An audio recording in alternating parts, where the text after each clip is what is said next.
Whole sports all plays. Yeah. Whole sports all plays. Whole sports all plays. 365, we making up plays. You talking the game, get you to the days. We're high in the court, the dime in the lane. Variety topics living the same. All presentation, sports information. Hitting the airways, taking the nation. Sport all plays, they working your faces. Grace at the field, so tie the laces. Whole sports all plays. Yes, sir. Yes, sir. Yes, sir. Ladies and gentlemen, boys and girls, welcome to another episode of ASAP in the Morning. It is your boy Pride. I hate moving, and whoever invented moving, I hope they wake up every morning with no hot water. Their toothpaste ran out, and they stubbed their toe. And to add a little something on top, I hope when they make their bread, they put jam on it, and it falls jam first on the floor, and they run out of milk. I'm joined by Dustin, Greg, T, and Jay. Dustin, how you feeling today? Not too bad. I just want to wish John Lester a happy retirement, as he has announced his retirement from Major League Baseball late last night. Shout out to John Lester, bro. I mean, he honestly, he a low-key legend. He a low-key legend, but he kind of has the Jonathan Papelbon effect, where, excuse my French, he's kind of a dick, so people don't really like him like that. So free him. Dustin, I know you have to dip early, and I know we kind of wanted to do a thing where you kind of gave us a stat. So why don't you drop it on us now? So today's stat of the day: there's 50 states in the United States. 26 of the 50 states are occupied by at least one professional sports team in the four major professional sports leagues. Of those 26 states, 24 of them have witnessed their state win the championship in some sport. Can you name the only two states that have never watched their state win a championship? One should be obvious. Hawaii and Alaska. Well, they don't have a team to begin with. That's what I'm saying. So Oklahoma City should be the obvious one because they have the Oklahoma City Thunder. That's the only professional. Yeah. Can you name the other state that has four professional sports teams that neither of them have? They got to have four professional. All right, no, they don't have to have four. They just have to have one of the four. One professional sports team in the state. But there's one state that has never had any of their teams win the championship, and they have four professional teams in that state. Don't tell me. You got to give it 60 seconds. You got to give it 60 seconds. All right. Like we need to have Jeopardy music in the background right now. No, we can't afford the royalties. We can't afford those royalties. What is it? So obviously one was Oklahoma City. Yeah, I gave you the Oklahoma City one because that's the only. Can we get a hint? How many teams does this state have for professional? You don't gotta tell us how many in each sport, just in general. They have four. They have all four. They do not have all four, but they have four professional teams. But they got four professional teams. Okay, so it's not California. That's out. No. Okay, it's not Dallas. Or it can't be any of the Texas teams. So that's out. Can't be Florida. That's out. Can't be Boston. Can't be New York. Is it Vegas? Nope. Oh, I was about to say no. Yo, hold on. Oh yeah, Vegas is included in that. Yep, so three teams. Okay. Yeah, Vegas and Oklahoma City are the two. Where it was, so it was Vegas. Okay. So Nevada and Oklahoma are the two that are obvious because they only have the one or two teams. And it's crazy because my stupid self, for me, it's just so new that I eliminated Nevada. I don't know why. Jay should know this because the state's close to him. You said four sports teams. They have four sports won teams. A championship. They have four professional sports teams in their state. None of them have won the championship yet. Ouch, that's depressing. Okay, so it's Louisiana. New Orleans has. Wait, hold on, Dustin. Didn't you already say them?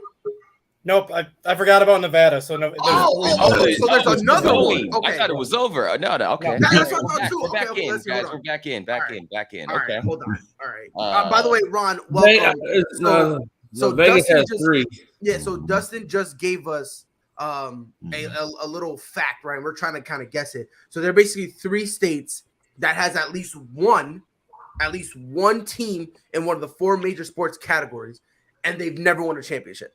So Oklahoma's one of them. Nevada is another one, and we're trying to guess the third one. So I got it. Yeah, is it the Rangers? Carolina. Nope. Carolina Hurricanes won the Stanley Cup in 2006. What in the world? What the hell? Yo, T, did you guess one? I did. Is it? Does DC count? No, because Washington D.C. has titles with the Capitals. Arizona? Nope. Diamondbacks. No, didn't. Oh, yeah, I was about to say. Yeah. Damien said Michigan. That doesn't sound right. Detroit Red Wings. Oh my God, I hate my life. That's what I would say the Texas Rangers. No. It's a state. That state's won It's it an though. actual state. Oh, Dallas. Okay. Oh, It's an actual state. All right, hold on. I'm gonna guess one more. This is the most I've thought all year. This is amazing. Bro, what is this weird sensation? My head hurts. Oh my God.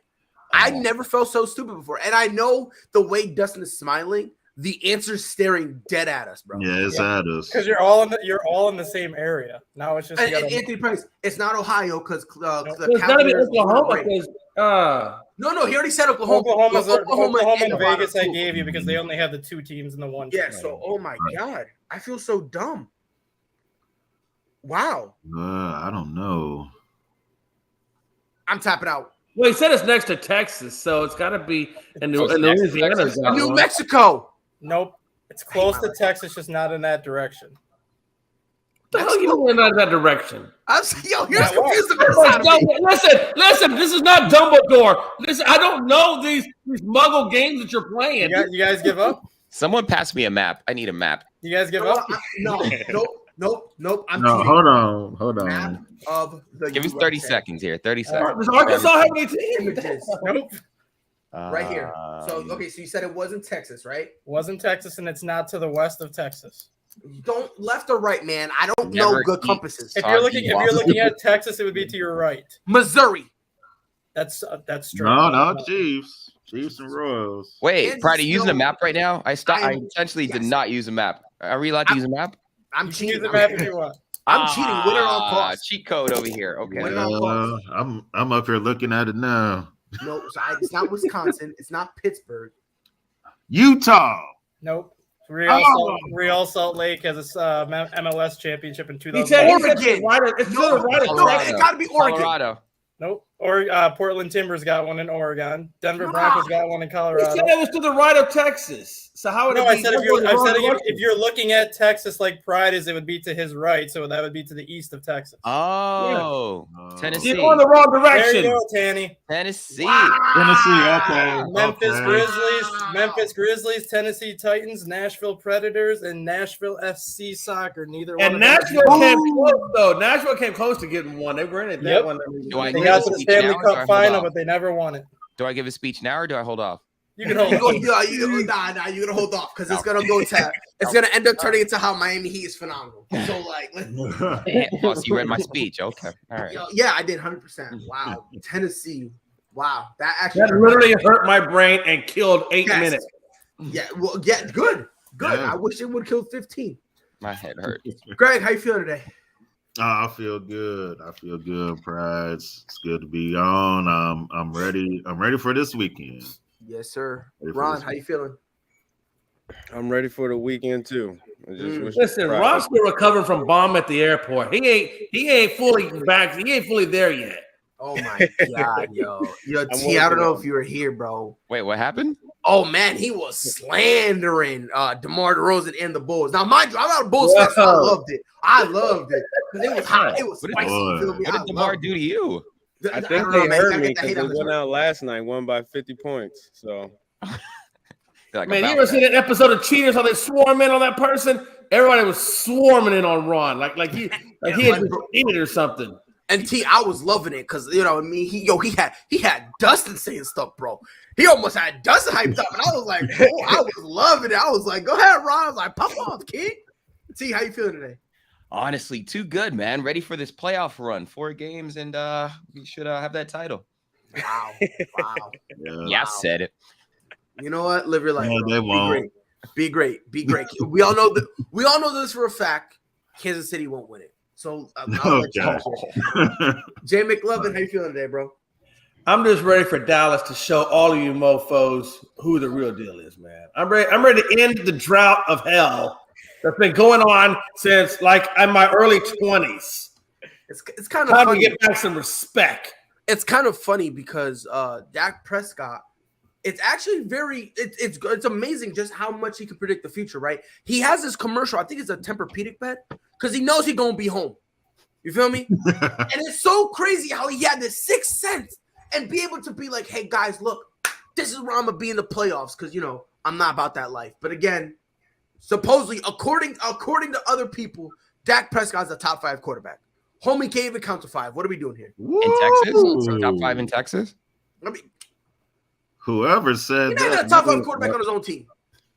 That is It's ready for that conversation. But I'm not getting into that because I don't want Jay McLovin to throw something at the screen. So we're not going to talk about that. What we are going to talk about that. We're going to stay in the same division, the Washington football team, which somehow, some way makes themselves look dumber every single day. CEO Tanya Snyder, she confirmed that these were the 8 names that was left for them to pick that they're going to unveil on February 2nd. Armada, Presidents, Brigade, Red Hogs, Commanders, Red Wolves, one word because that matters, Defenders, and football team. I've never in my life seen a dumber list.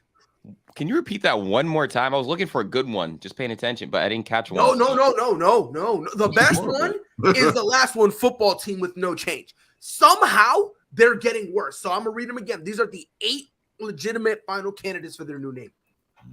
The Washington Armada, the Washington Presidents, the Washington Brigade, the Washington Red Hogs, 2 words, the Washington Commanders, the Washington Red Wolves, again, that's 1 word, the Washington Defenders, and the Washington football team, which I like now. I like the Washington football team now. So I don't know what is going on with that. Dustin, let me start with you. Do you like any of these names? You hate them? You think they should have something else? What's going through your mind? I mean, honestly, they never should have left the Redskins name, but that's in the past now. I do have another name in mind that I'm surprised is not on this list, and the one that I thought they would take is the Washington Red Tails. And if you don't know, that's the one I was really thinking. Yep, and if for those that don't know what a red tail is, it was a World War II airplane that was used in World War II, and they actually they had the actual logo and everything designed. They would just have a plane, and then they would have the tail wing, the Washington colors with the yellow R in the tail wing. So they wouldn't have really had to do anything different. They could have kept the same color. They could have pretty much did the same thing. They would have had their trademark Washington R that they used for so long, and they just would have put it on the tail wing of the plane. I thought the Washington Red Tails would be the one they would use. But out of this list, I mean, the Defenders make sense because you have the DC Defenders from the XFL, but I believe they have a trademark on that, so I don't know if Washington can even use that name. But, I mean, as bad as it sounds, the Red Wolves do make sense because that was another World War II type of thing that was used during that time. So I think that one is the one they're most likely to use, if any of those. Wasn't it just correct me if I'm wrong, was Tuskegee Airmen, were they related or connected to the Red Tail airplane? Which ones? The Tuskegee Airmen. Weren't they connected? Yeah, those are the pilots of the Red Tails, yeah. Yeah, so that even makes even more collaborative sense to use that name. Just because of how it connects with DC. And then they were the pilots of those planes were called the Red Wolves, which is how that Red Wolves got brought into the mix with that. But that's why I don't know why they took the Red Tails out of the mix. And real quick, someone says if you look at the video, the jersey had 3 stars as a commander. Well, if you look at the receipts, they actually leaked it. They actually did a receipt thing and actually says Washington Commanders on it, which I think is funny. I want to propose a new team name for all of you gentlemen, and let me know if I'm in the ballpark. I think there's only 2 correct answers. I think you either leave it at Washington football team, or if we're going to change it, we're going to change it then to the right direction. The Washington emails. Are we all on board with that name? Because that defense is going to have so many leaks. I mean, bro, let's be honest, bro. I mean, at this point, bro, their defense is leaking, their offense is leaking, the coach is starting to leak. Washington emails, let's get it. Or am I out of pocket, T? Hey, Pride, check your phone in a second. I'm actually sending you something from the Red Tails because they actually originally committed to the Red Tails name before they went back to Washington football team. Imagine. You know what? That's why you're the stat guy, Dustin. You literally just talked me into it. That actually makes tons of sense. As he was saying those names before, I was like, damn, this is really, really bad. Like, fire every marketing person ever. And when you get the picture, Pride, you'll even see they keep the original like Redskins logo with it. And just basically just change everything up just to kind of get that Native American look off of it. No, I think that makes complete sense. I am with the Red Tails, and I can't make a compelling argument for anything else. Some of these names just okay. All of those names that Pride named are just really, I don't want to say corny because it's too strong. Yes, it's corny. No, they're corny. Come on, team. Yeah. Let's stop being nice. I'm trying to be nice. I'm trying to build up to it. Someone says I'm too aggressive, so I'm working on it. Yeah, I'm with you on the Red Tails, bro. I mean, Pride, can we change your team name to the New England Cheaters?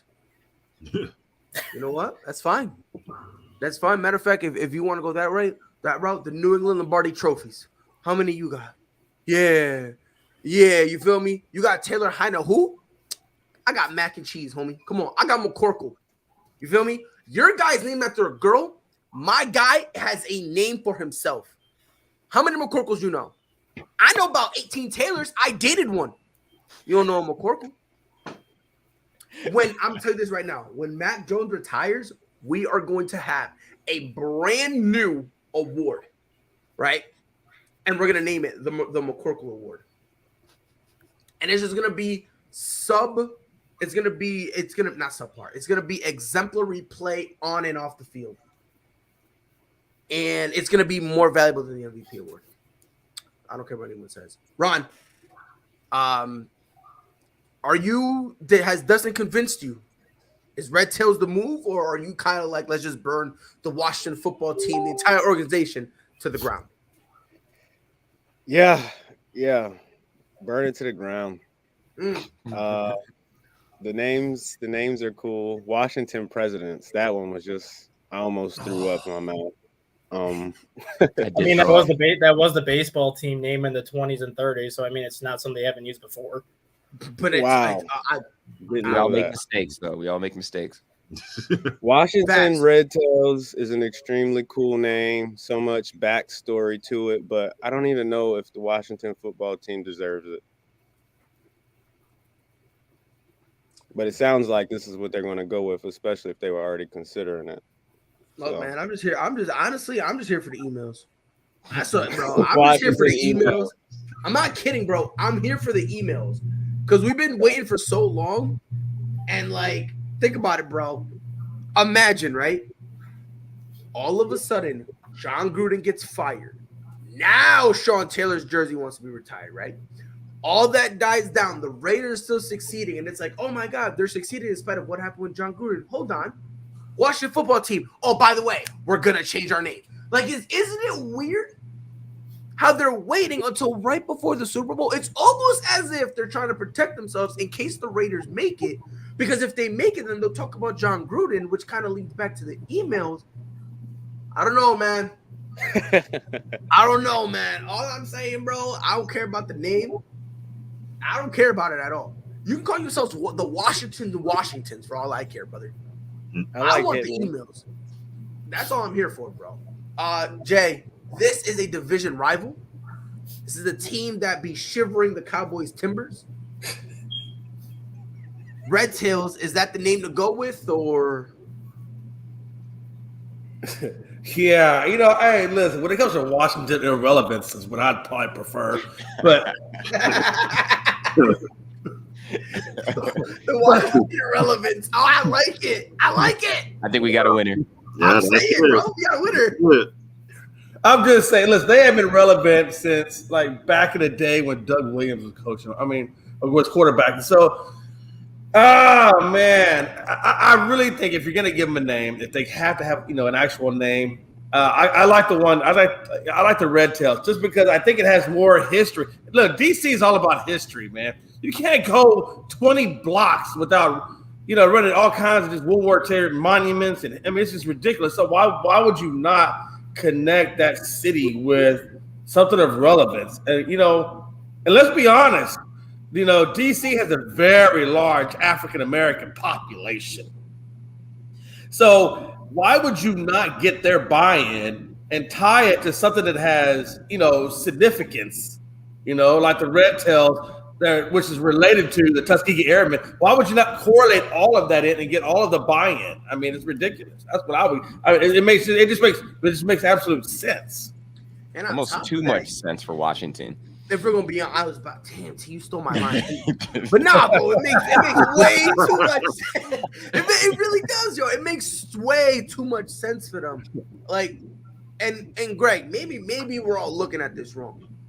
Instead of being generic and calling yourself something, oh yeah, the Washington Presidents, like, wouldn't it make more sense to go like Jay McLevin said?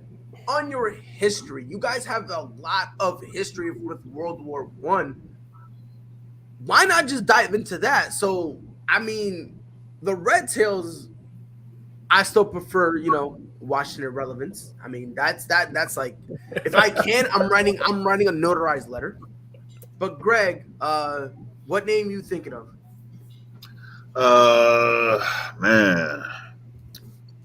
Red Tails would have been perfect. Red Tails would have been perfect, but they're probably not going to do that one. So I think they should just stick with football team. Everybody's used to it now. At first, it sounded weird and all that, and now you kind of get used to it. Say, "Oh, Washington football team." Like, so just stick with it. Commanders is an okay name. That was the only one that was kind of okay on that list. All the rest of them suck. So, but yeah, I think that should stick with a football team. But you know what? But even one step further, from a marketing standpoint, like Dustin was saying, you can keep the same R. You don't even have to even change that. So everybody already associates that team with the R. So why not keep as much of that as possible? Right, exactly, yeah. You want to know why? I'm gonna tell you why right now. I'm gonna tell you why. Makes too much sense. Makes too much sense. I think we should free Dan Snyder of his responsibilities. No, we should keep Dan Snyder. We should. Nah. You know what we gotta do with Dan Snyder? Nah, you know what we gotta do with Dan Snyder? Well, let's let him, right? When the emails get released, we're not going to have Roger Goodell read them. We're not going to have a PR person or a lawyer read them. No, we're going to literally, it will be the Super Bowl halftime show. And we're just going to lower him, right? We're going to lower him from the heavens. And we're going to just put him on a podium and he's going to read out all the emails. Then we fire him. Then we take it away from him. Then we relieve him of his duties. Then, you know what I mean? Then we find new ownership. But I want him to read it. I really do. He never will, because him and Roger Goodell, they were with Robert Kraft when they were doing those Miami things. So, do with that information as you will. But I was not here on Monday, and it's kind of crazy. The one time I don't come, the NFL goes to complete and utter shambles. Brian Flores got fired simply for waking up. Wild to me. Joe Judge got fired, so that's something, right? Matt Nagy, he was relieved of his duties. If I'm not mistaken, I think Mike Zimmer was as well. Yep. Along with the GM. Yes, and the GM. And if I'm not mistaken, for the Giants, Dave Gettleman, he knew he was gonna get fired, so he's like, "Yeah, I'm going out on top. I'm retiring." He was like, "I'm out." So he's out. There's rumors that Pete Carroll's probably gonna quit. Not even get fired. Like, he's actually gonna quit. Can I help you today? Okay. All right, Russ. Stop turning the ball over. My God, bro. Melo, stop missing threes. AD, get healthy. But with all that stuff being said, I want to swing it over to you, Dustin.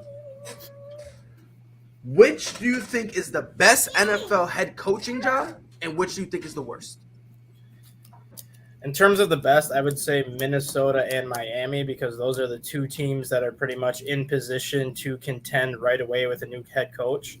Miami was 9-8 this year, missed the playoffs basically by a half a game. Minnesota was 8-9, but there was countless games that they let get away where if things happen a certain different way, you're looking at possibly an 11, 12-win team, just depending on how things fall. In terms of the worst job, I think the Giants are the worst job because that franchise has no direction as to what they're doing right now. A lot of people are going to say Jacksonville's the worst job, which I can understand why.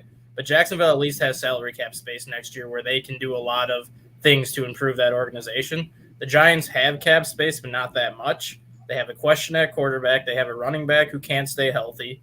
And they have an organization that's been one of the worst organizations for the last decade.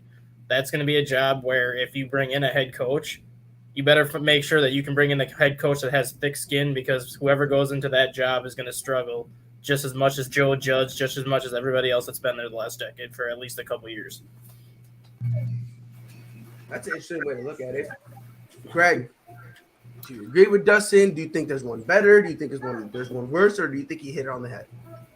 No, that was it. The Vikings are loaded. That's the best job that's open right now. The Giants, they are the worst. They are worse than the Jaguars because they have no quarterback. The quarterback they have now, Daniel Jones, he is not good. How he got the nickname Danny Dimes when you can't throw, I don't know. Because he's worth 10 cents? Stop. No. Yeah. I mean, look, bro. Okay. All right. That's Yeah. funny. Well, That's funny. in that sense, it makes sense. All right. So, but yeah, the Giants, that's just really bad. Whoever gets that job, they're going to have to be patient with that person. They're going to have to let Daniel Jones go, and they need to draft another quarterback because he is not the answer. But also that Denver job is also good, even though they don't have a quarterback. They have everything else. They have everything else. So the coach they bring in there, they get his input on, which quarterback he likes, and things like that. All of a sudden, Denver can be a playoff team next season. So Denver is also a good job. Ron, I saw you kind of nodding your head when Greg brought up Denver. I'm assuming you believe Denver's one of, if not the best head coaching job out there? Absolutely. I like the Minnesota one. Of course, like you said, Greg, them boys are loaded. Sky's the limit. I feel like Denver needs to go out and hire whoever Aaron Rodgers thinks is the greatest coach in the NFL. You saying you have a potential to land Aaron Rodgers if you get that Denver job as well. But do y'all really think Jacksonville is a bad gig? I mean, you got the first round pick. You know your direction at quarterback. I don't think that's such a bad place to land either. I don't think it's a bad place. I think it's just going to be a challenging place if you're going to bring in a first-year head coach. If you bring in somebody that's done it before, I think it'd be a little bit different. But if you go after someone that hasn't coached before, I think that's like one of the two worst jobs to have, just because of the situation they were put in this year with Urban Meyer. I think the quarterback position in Jacksonville is also very murky because there's a lot of development that still needs to go on there. Right, and that's the thing. Like, I look at it the same way when the Lions hired Dan Campbell, right? Like, you're here for the long haul. We're not going to do anything, you know what I mean? Like, we're not really going anywhere. Can you build us a good culture, and can you help put us on the right direction? And I believe there's a lot of first-year head coaches who could do that, but I'll get into my whole soliloquy about that in a few. T, the best and worst NFL head coaching jobs right now. Dustin, I don't know how you would look it up, but if you can, is this like the record for the most vacancies? Because I guess I'm throwing the Raiders in there too, because they're kind of up in number. And if the Raiders and Texans get added to the list, it will be. What's the current record? 7. They're tied with the record right now. Oh, geez. Wow. I don't think they're going anywhere right now. Wait, say it again? They just hired Tully, so I don't think they're going anywhere. And the Raiders just made the playoffs. I don't know, on an interim coach, which I think he almost should get to. I think he will. I believe they're gonna sit down with him and they're gonna say, "Listen, Rich, we want you to be our head coach. How do you feel about it?" If he says yes, you give it to him. If he says, "Look, it was fun. I'll still be here as an assistant, but I don't want to be a head coach," then they look. Well, Pride, it also goes back to where we're talking about with the Washington football team. It makes too much sense, so we can't consider that to be a foregone conclusion. Well, yeah. Raiders don't have the Yeah, best for the track Raiders, history of yeah. beating You them, got it, coach. so, You got it. So it makes a little too much sense. But as far as the worst job, Giants, dude, I mean, I was just looking at that squad as you guys were talking. It's Saquon Barkley, well, half of Saquon because he's never healthy. And I'm just looking at the roster like, yeah, he was a cool receiver in college. That's awesome. That's cool. It just doesn't look good over there. And the media over there, like they catch you slipping with everything, dude. Every single, so that's a tough job in itself. So I would not want that Giants job. Obviously, I live in South Florida. Miami does look really good. That's why I was just shocked about that Brian Flores firing. He literally has the base for this team. They have picks for days. I think Deshaun Watson ends up over here. They just have it perfectly set up for whoever walks in. It's just like a turnkey operation, essentially. So I think Miami's literally. But that's why they fired him, because he was upset with the organization because he did want Deshaun. And then you got to look at, if you go to Miami, you make a decision. I want Josh Herbert, not Tua. And they're going to be like, no, we're going to go with who we want you to pick. And not only that, we also got to take into consideration how it was worded. They didn't say Miami. They just say they agreed to part. The Dolphins agreed to part ways with Brian Flores. When I read that at first, I was like, Miami, you're dumb. You're stupid, right?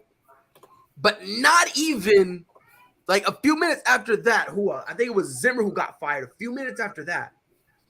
And they said the Minnesota Vikings have fired Mike Zimmer. And I said, hold on, time out. Let me look back at what they said about Brian Flores. At this point, I'm like 97% confident Brian Flores walked in that office and was like, F you, F you, F you, UI, F you, F you, I'm out. And just stay face the organization, pretended to fire him. I'm like pretty confident that's what happened. Because there was definitely a disagreement of whether or not they should draft Deshaun Watson or not. Miami said no. Brian Flores wanted him. And I think that difference of opinion is what led to him obviously going. And that's probably when he did say, F you, yeah. Probably is F you too. You know what I legitimately believe it also is? Let's be honest here. When he went to Miami, we forget about this. He didn't want to leave New England. Mm-hmm. We need to put that in context. He left because Miami said, look, you want to take over like Bill Belichick was? Who knows how long he's going to be there for? If you come to us now, we will give you the keys to the car, and this is your team. This is your roster. You can do what you want. And the instant he signed, they were like, oh, yeah, by the way, we forgot to put that clause in the contract. Whoopsie. And ever since then, Brian Flores has been at the mercy of the Miami Dolphins. So I think that's something we also kind of need to take into consideration to Jay's point. And I think, Dustin, you even said this. He wanted to go get Deshaun Watson. And the organization was like, yeah, we want him, but, you know. Well, it's not only that. It's not only that either, Pride. When they drafted Tua last year, Flores didn't want to go with Tua. Flores wanted to stick with Ryan Fitzpatrick all year last year to make sure Tua was fully healthy, and ownership is what forced Tua into those games the second half of the season. Miami was 10-6 last year, but they were 3-3 with Tua and 7-3 with Ryan Fitzpatrick. They were a better team with Ryan Fitzpatrick, and there was countless games that Tua started where Fitzpatrick had to come in and bail him out for how poorly he played. I think it was just Brian Flores and Miami ownership just didn't see eye to eye on much of anything. And I think that's just honestly, that's what led to his demise. They just couldn't agree. Because Flores never was sold on Tua from day one, and he was trying to make it known that it's not like I don't believe in him. It's that he just came off a hip surgery. We don't know what we're getting out of him this year. So why sit Ryan Fitzpatrick when he's playing well, when you can just let him sit for a whole year behind Ryan Fitzpatrick and then go from there? Do you guys think he gets one of these head coaching jobs that are open? You say that comment, Tanny. No, I mean, you know what? Did you just make that? But I tell you what I do think, bro. You'd be surprised. I think whatever job he takes, I wouldn't be surprised if he wanted in his contract that he has complete and total control, like McVay does, because he don't want another issue at Miami. Because listen, I'm gonna tell you this right now. I think he goes to Chicago. Ooh. That's where I'm looking at. That's where but another place I think he'll consider, which is why I don't. But you know, I'm gonna get into that in a minute. Greg, best and worst, and then I'm gonna go on my whole thing. But best head coaching job and worst head coaching job. I didn't get to say mine. Yeah. You did? I said After Greg, I'll go back to said you. his already. I'll go back to you, Jay. I promise. Go ahead, Greg. I said the Vikings was the best one, and the, Right, I already came to you. Yeah, no, Giants you're right. was My the bad. worst. Yeah. Jay, go ahead. The white man always gets overlooked. I get it, man. That's hard. My bad. Still going through his progressions, like he just misses everyone. Crazy. Hey, listen, man. I agree there, but I think if I was to consider taking the Giants job, I would already have my game plan of what I expect from the team for me to be successful there. And I'm going to go in that interview and I'm going to lay out all of my expectations. And if they didn't come close to meeting them, then I'm saying peace out, deuces. With that being said, then I'm going to run over to Miami because I think with the cap space that they have available at $75 million, I can pretty much make whatever tweaks I want to make that team wherever I want to go. Whether bring in, somebody like Rodgers and hopefully maybe package it with Devontae Adams. I could bring that over. But I got more than enough cap space for that. That really is all I need. I think they got the defense. They have a good defense. They're 9-7. They're one Phil General away. Yeah, so I'm definitely taking Miami. That's the most attractive to me. I'm probably going to go with Denver at number 2 because I think Denver has all the right pieces as well. And I think that they have enough cap space where I could maybe make some tweaks left or right or bring in another quarterback.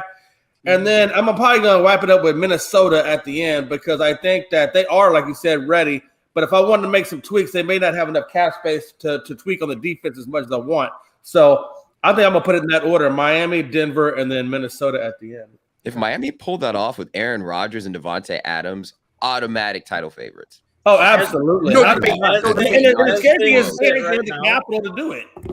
As things I think to bring Devontae Adams, that's definitely enough to bring Aaron Rodgers or at least entice him enough to bring him to come over there. I mean, it's a win-win for everybody, quite honestly. As things sit right now, the salary cap is set at $208 million for next year. Miami's got $74 million in cap space, which is the most of anybody. Chargers are second with $69 million, and Jacksonville's third with $60 million. So Miami at $74 million has plenty to bring both Rodgers and Adams in, plus get another 1 or 2 players to help other positions of need. Right. Which is where I'd probably concentrate that on the defensive side just to kind of shore up a few little spots over there. And I think I'm ready to go. Let's go, Coach. So, for me, I'm gonna sound crazy here. Ron's gonna punch his monitor because he already know him and I we know friends. He don't rock him like that. But I don't think there is a single bad head coaching job right now. I don't even think the Giants are that bad. The Giants are $9 million over the cap, and you can get away with that though. You can get away with that. Pride, how would you do that with injuries, terrible quarterback, and no cap to bring in anybody? Unless you had the buy-in on your plan from ownership to where they would grant you what you needed in terms of, hey, look, this ain't going to be no overnight success. Can I ask you a question, Jay? How are you already questioning what I'm saying before I even said 5 sentences? Because the fact that you think that the Giants isn't bad, I'm going to explain to you. already. You're already suspect, Ryan. I'm going to explain You're already to you. suspect. I'm going to explain to you, suspect with the Bulls. I'm going to explain. And you're suspect for being a Cowboys fan, but here you are. I'm going to explain to you because once you hear it, you listen. It's not really that bad of a job. You just need a specific individual. And what I mean by specific individual, you need someone who wants to deal with not only head coaching, but also general manager. You need somebody who could fill both sides and somebody who will immediately trade Saquon Barkley, immediately trade Kenny Golladay, and immediately trade Daniel Jones. You need to immediately get rid of those 3 guys off the rip because this team, they gave it an opportunity. They gave it a shot. There were some expectations for them to at least be a wild card team heading into this year, and they've done every single thing. And T, you can go ahead and look at it like that. This was looked like to be a wild card team. This really was. This was a wild card team. Nobody expected the Eagles to be where they were.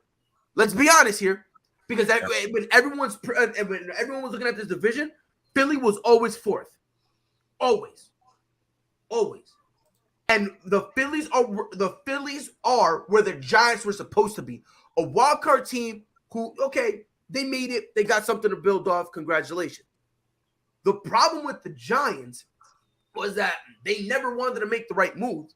If you get a guy like a Brian Flores who wants to make the proper moves and is patient, he'll go in there and say, you know what, we get rid of these 3 dudes and we're starting from scratch. The Giants have been ducking a full-blown rebuild for the longest, and I do not know why. I don't know why. It makes zero sense. Like, they still believe, oh, yeah, we're a couple pieces away.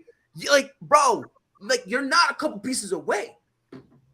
You know what I mean? Like, you're not Chicago, where, you know, if they had a different head coach, you know, they'd be way ahead of where they are, and now you give them a couple pieces, now we're looking differently.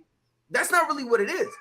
This is a situation where, like, they need to enter a full-blown rebuild. They need to get rid of everybody and their mother, and they just need to just say, okay, whatever, we're gonna come here, we're gonna hit up, we're gonna go see what we can do in terms of the draft. Let's go, you know, get a couple vets to try to establish some kind of culture, et cetera, et cetera. But I don't think it's that bad. It's a bad job if the next head coach is forced to keep Kenny Golladay, Saquon Barkley, and Daniel Jones. I think okay, sure, it would be that. But I don't think that will be the problem. I don't think that's going to be a problem because you've now gotten rid of the head coach and the GM retired, right? So now you're going to have a new guy in there with a fresh new perspective. There's no way the next guy in there is going to say, yeah, let's continue to run it back with these guys. All right. Like, I don't see that in any realm of possibility. I really don't. Like, I don't know any GM who's going to go into that job and the first thing they're going to do is, all right, so Kenny Golladay, have a seat next to me. Saquon, have a seat next to me. Daniel Jones, sit right here. All right, these 3 are untouchable. Do whatever you want with everybody else. Like, nah, bro. You know what I mean? Especially considering, why would you pay Kenny Golladay a badonkadonk zillion dollars and then use a first-round pick on Tony? Because they picked up a wide receiver in the draft, right? That makes no sense. So why do that, right? Especially when, again, you're not in a win-now situation. I was actually just looking at their salaries too. They're super top heavy. Like, you have Sterling Shepard and Kelly Golladay making some of the most money on the team. And that's why I'm saying, it doesn't make any sense. And that's why I'm saying I don't think it's that bad. It's just the first thing they need to do there is get rid of a lot of the top heavy guys that, let's be honest, a lot of your top heavy guys are, frankly, they're in the prime of their careers. You can say garbage. No, I'm not saying no. I don't think Kenny Galladay's garbage. I'll say it for you if you need help. I got no. I don't think he's garbage. He has a problem staying healthy. I like Sterling Shepard. I really do. But it's just, you need to put them in a situation where they're going to win now. The Giants are nowhere near winning now. So that's why I don't think this is really that bad of a job. I don't think so. Because I think whatever coach comes in and sits down, they're going to ask them. I'm pretty sure there's going to be a question on every single interview. What's the first moves you make? And I'm pretty sure most of the head coaches are going to say, Saquon got to go, Kenny Golladay got to go. If you want to give Daniel Jones one more year, he's on a cheap deal, so sure, I guess if you want to be that guy, I mean, whatever, it's cheap, you know? And on top of that, let's be fair. It's not like the QBs in this upcoming draft class are good now. It's not like they're all gonna, you know what I mean? You're not really gonna be able to get better. If anything, you'll take a sidestep at best. You know what I mean? Unless you go get a Russell Wilson. But outside of that, like, again, Russell Wilson's not gonna want to go to a place where they're like, they don't know what they're doing right now. So it all comes down to the instant you put a guy like Brian Flores in there. Right. I think you would kill it like working in an unemployment office, you know, one of those job placement people that can make any job sound good. But T, am I wrong though? But am I wrong? No, I mean, you sold me on it. That's why I'm shocked. I'm like, maybe it's not so bad. Job isn't, it's not that bad. Isn't that bad. I mean, it's not. You got a mask and you got gloves. The germs won't touch you, so you're fine. So I don't think it's that bad. I just think the next head coach, like whoever their head coach is, I think 90% of them are going to say, we got to start cleaning house. Yeah, that's right. Yeah, of course. So again, if you're gonna clean house, what does that mean? That means you're gonna trade some players, right? So that's gonna save on cap space, correct? And when you trade some of those players, you're gonna have to get something in return, correct? Now you can either get a cheaper player, right? But again, we gotta make the books balance. So now you can get draft picks. Wait a minute, if you're a rebuilding team, you want to get better through youth, and the youngest players you can get is through the draft. Oh my God, I just saw the New York Giants. And I'm not even a GM, bro. But that would have to include getting rid of Daniel Jones. Daniel Jones is not good. Well, you don't have to necessarily get rid of him because he's on a cheap deal, and this is his last year anyway. Yep. That's what I was saying. So when you go to the interview process, you're gonna, like you said, you're gonna present that because you would have to clean house. That's what I'm saying because you don't have cap space, so you got to clean house in order to get better. So you have to get the New York Giants ownership to agree to that, and if they agree to that, then like I said, you take that job. But if they look at you sideways, then I think you get the hell out of there. But that's what I'm saying. Like the head coach they're gonna have to say that before, because I'm pretty sure one of the first questions they're gonna ask any potential head coach. What do you think about this? Where do you think we should go from here? And the first two names they're going to want to trade is Kenny Golladay and Saquon Barkley. Let's be fair here. Yeah. Let's be fair. And by the way, Anthony Bryce says you have to think about it. Nobody wants to trade on for a player to take on that money. Plus, you're over $9 million if you release and you dig a bigger hole for yourself. Well, not necessarily, because some of these guys have like trade kickbacks.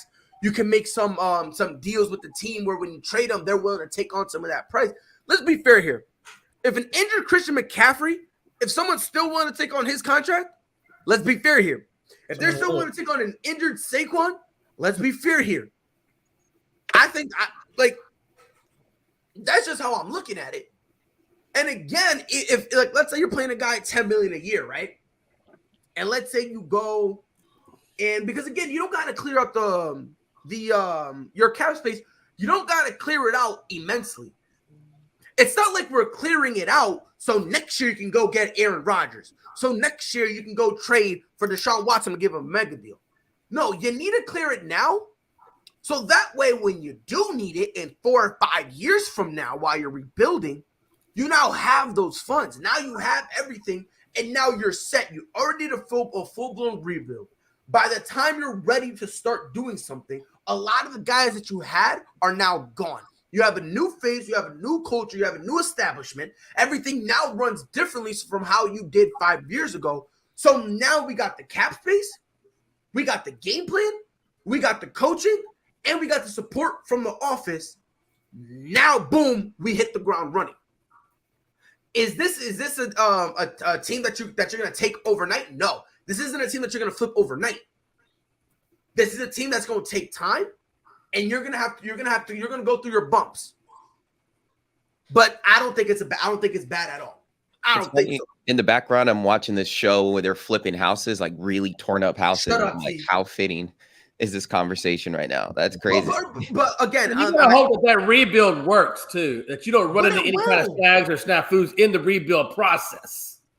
Well, you will. Well, okay, but again, you can. And really, what I'm saying is injuries. I mean, there's no. You can say the same thing about Jacksonville. You can say the same thing about Jacksonville. Oh, no, Jacksonville. Yeah, I agree. You know what I mean? Trevor Lawrence tears ACL. Now the rebuild's over.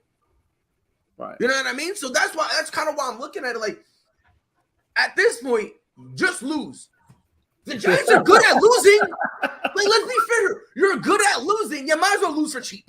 Can I ask you a question? Let me ask you, gentlemen, of you fine, intelligent gentlemen, right? I'm gonna call you all young men.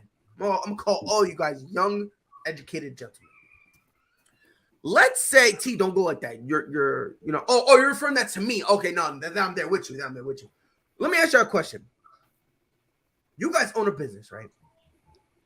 You guys just have one position left. It's just a random position.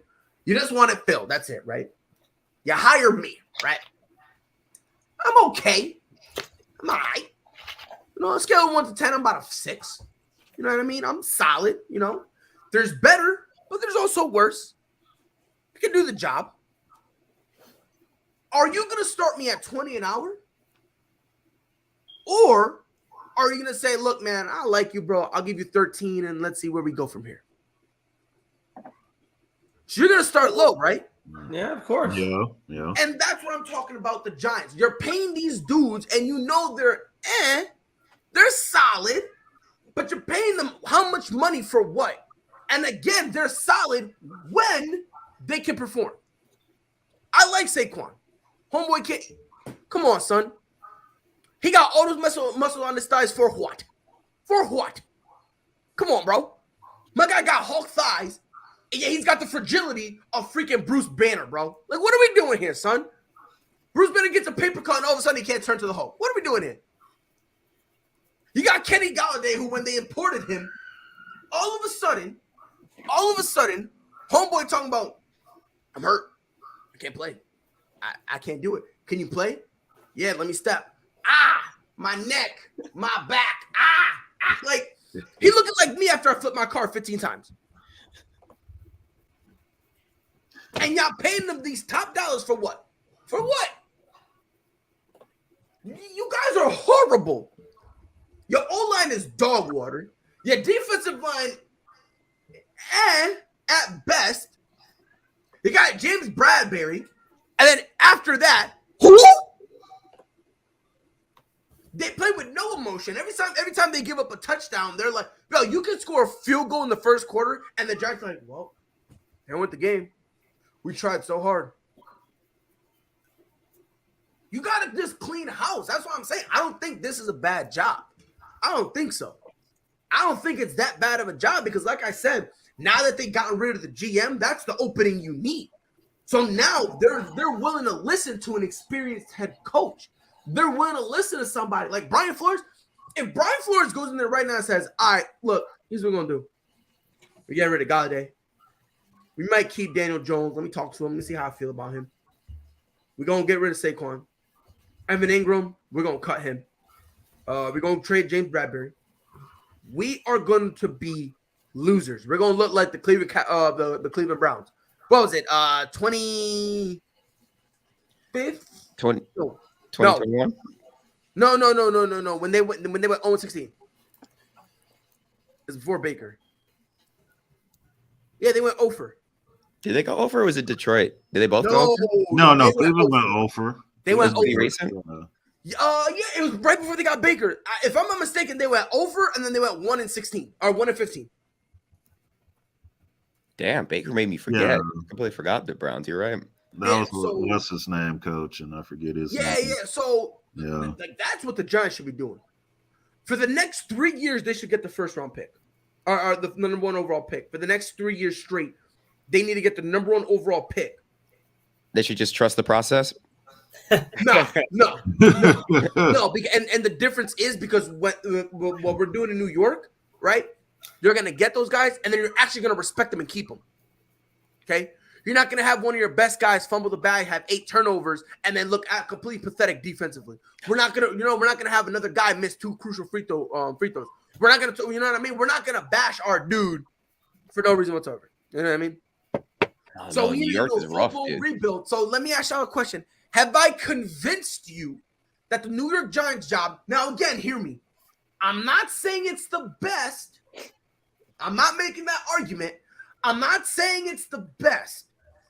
Have I at least convinced you that, you know what? It's at least passable. I'm going to be the best janitor in the world, Pride. No, hey, listen, it's still the worst. Hey, it's still the worst job because it's going to take an incredible amount of work that may or may not pay off. There's too much work and there's too much unknown for you to tell me that that's the kind of job I want to go to.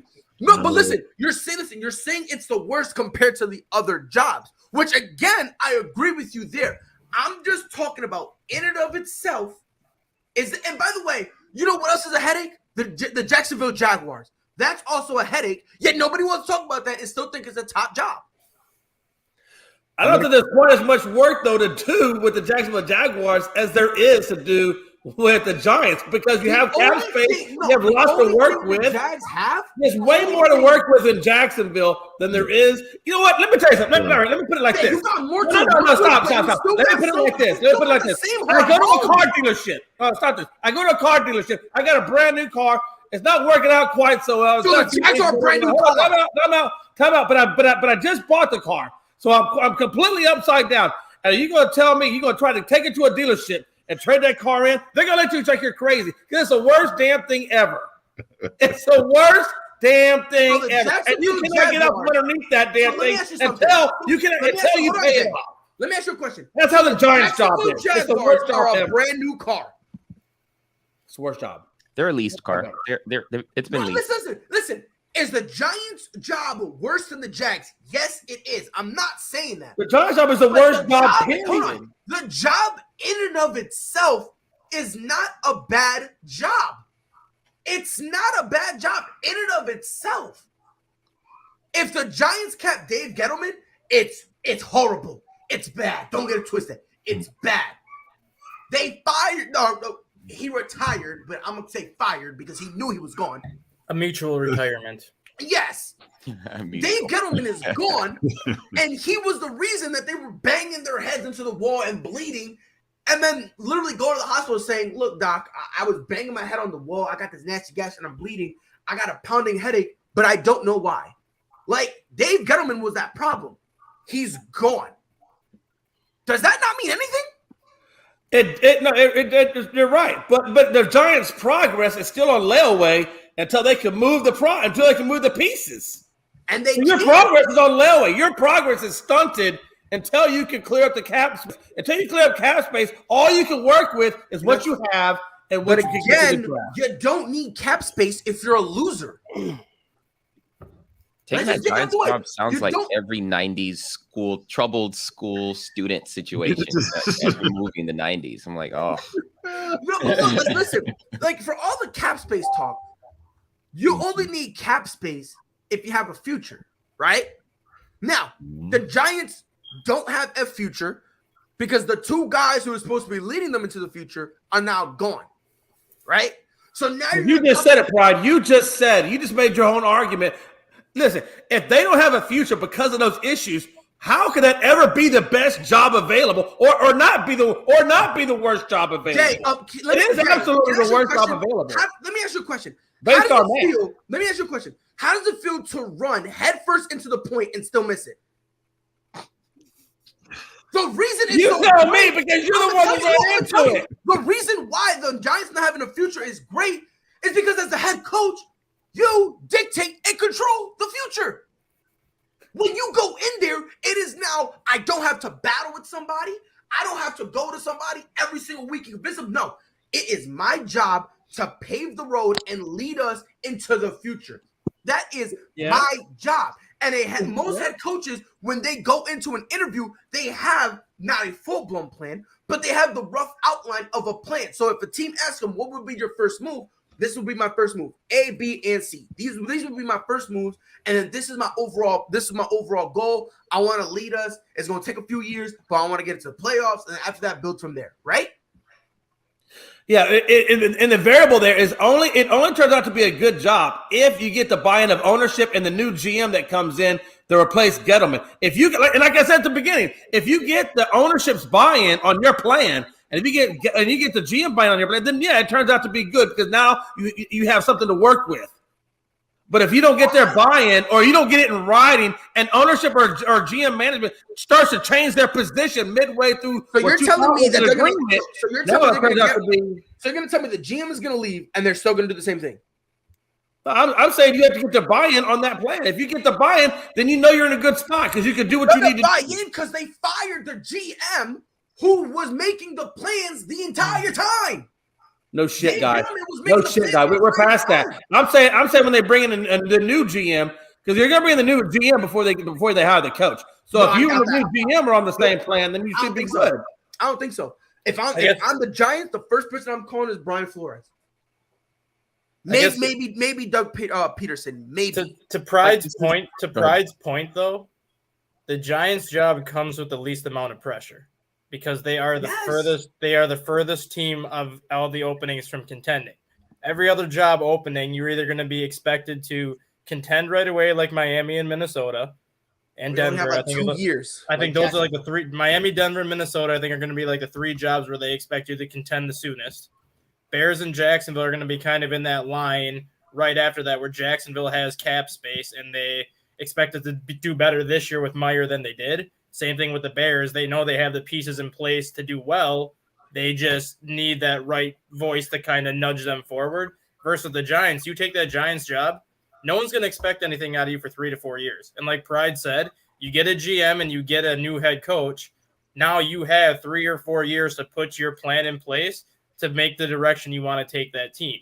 I'll tell you what, though. Hey, but if they hire me as a head coach before they hire a GM, I'm damn sure going to make that the ownership gives me a writing what they agree to. Because what they bring a GM who maybe you don't see eye to eye with, and then he tries to screw you over, I'm going to be like, nah, because ownership done said that I get control of all this. But again, But again, if you get a guy like Brian Flores who wants to wear both hats, and maybe that's great. Okay, if he wants to take the GM spot, well, okay. Well, that's what I'm saying. Like like that's what they need. Like, because again, let me ask you a question. I don't know has there ever been a successful GM coach? Mike Holmgren. And I'm asking. I don't know. I'm asking. Mike Holmgren did it for a while. Okay, Holmgren. And I was thinking he was, and I don't follow Green Bay like that as much. No, he did it when he was in Seattle. He got Seattle to the Super Bowl as coach. I think I'm crazy. Hold on. And I think Steve Mariucci did it. I think Steve Mariucci did it in Detroit for a while when he had Detroit playing well too. But Steve Mariucci never got a Super Bowl with those guys. No, but he still got him to like the playoffs though multiple times as the coach and GM, and he at least had him consistent. But I think Holmgren is one of the few people that did the coach GM route and got him to the Super Bowl. Okay. And he did that with Matt Hasselbeck and Sean Alexander and all those. I just Googled something because I'm listen. When it comes to sports, I'm not the smartest guy in the world. Did you guys know Bill Belichick is the GM and head coach of the New England Patriots? I was just about to say that too. I was like, wait, are we skipping? Did you guys know that? We're skipping Bill Belichick. I was like, wait, hold on. Interesting. Yeah, he was the best to ever. Hey, Pride. Take these numbers and subtract 2. 15. Oh, number 1. Yeah. Look, this is all I'm saying. I'm not saying that the Giants' job is the best. I'm not saying it's the easiest. I just don't think it's as bad. Like, it's bad when you compare it to the others. I get it. But on its own merit, standalone, you have 4 years to establish something. Mm-hmm. And then that's when the clock starts ticking. And then you probably have another 3 to 5 years before anyone starts looking at you funny. You know what I mean? Okay, Pride. So what if Brian Flores, he says, okay, day 1, I want Daniel Jones out. Yep. Are the Giants going to be like, oh, no, we ain't going to hire you because you want Daniel Jones out, or are they going to let him? They have no choice. The Giants are going to be in this. Again, the Giants are in this awkward position where you just fired your head coach. Your GM saw the writing on the wall, so he split before you guys could do anything about it. Mm-hmm. With all that stuff happening, the next head coach, they almost have no choice but to look at him and say, all right, man, boom, here it is. And by the way, someone said, Pride, would you take a job and suck for 4 years, or do you want to win now? How much money am I getting? It's an NFL head coaching job. Exactly. Not only the money, here's my thing. Not only is it the money, because obviously does everyone want to win now? Yes, of course. Let's not get it twisted, right? But let's not pretend that if you go to the Jags, you're winning now. Let's not act like if you go to Chicago, you're winning now. Let's not act like if you go to the Broncos, to the Vikings, you're winning now. And I will say this: if the Broncos get Aaron Rodgers, it's still not a guarantee. Nope. Even if Aaron Rodgers gets Devontae Adams, and it's a better guarantee, but it's still not. It's a better. Your odds increase tremendously, but I'm not going to go as far as saying that it's a definite. I'm not going to say that. And I think that right there is why I think Brian Flores goes to Denver, if anywhere, just because of John Elway being there and the GM they have right now. They're going to listen to Brian Flores if he wants to bring in Rodgers or if he wants to bring in Deshaun Watson, just because what's Denver's main problem been the last 10 years? They haven't had a consistent quarterback after Peyton Manning. So if Brian Flores wants Watson or if he wants them to go get Rodgers, you know damn well they're going to do what it takes to get one of those two in there to give them that quarterback. As far as the Giants go, I think Brian DeBole is the perfect fit for the Giants for one reason. He changed Josh Allen. Josh Allen was terrible his rookie year, and then Brian DeBole goes there, and now look at what Josh Allen has become with Brian DeBole.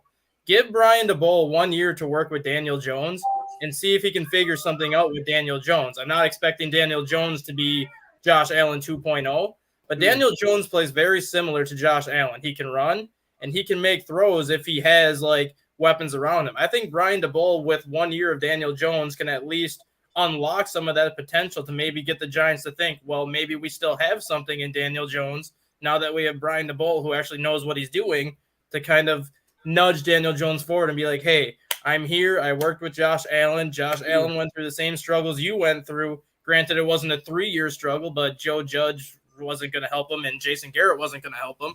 So get a guy like Brian DeBull in there who has coached a quarterback similar to Daniel Jones and who has turned his career around, and see what happens.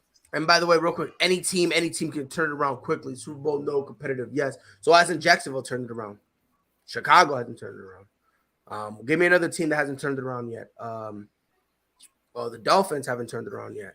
The Rams, they're starting to, but they were kind of in limbo for a while. Let's see. What other team hasn't turned it around? So to say any team can turn around quickly, no. And just because you make the playoffs doesn't mean you're competitive. The Eagles made the playoff. They made the playoffs. Are they competitive? Let's be fair here. Let's be fair. Don't jinx the squad now.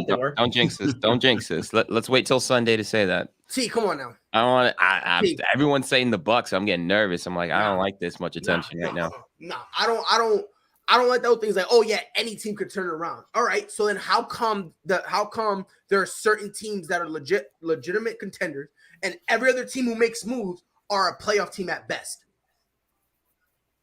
Giants made all these moves, didn't make the playoffs. Yeah. You gotta look. In order to win in the NFL, you gotta have a GM that knows what they're doing, and you gotta have a top 10 or top 15 quarterback to even get in the playoffs and make noise. Giants didn't have neither one. And the right play caller at coach. Yep.